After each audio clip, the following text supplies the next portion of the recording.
Здравейте! Искам да ви покажа един маникюр на 45 дни. Искам да видите как изглежда той с пълния му блясък, както е бил съвсем в началото. За направата на маникюра съм използвала база Volume Repair, гел Lady Pride и топ диамант.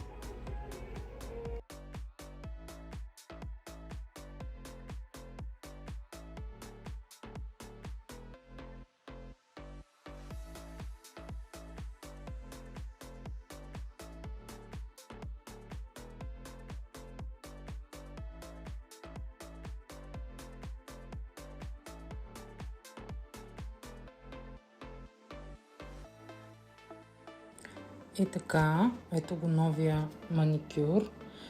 Направила съм го с Primer Free, база Excalibur, гел камуфлаж номер 35, който е в кутия, лакчета на марката X Dynamic и разбира се Top Crystal.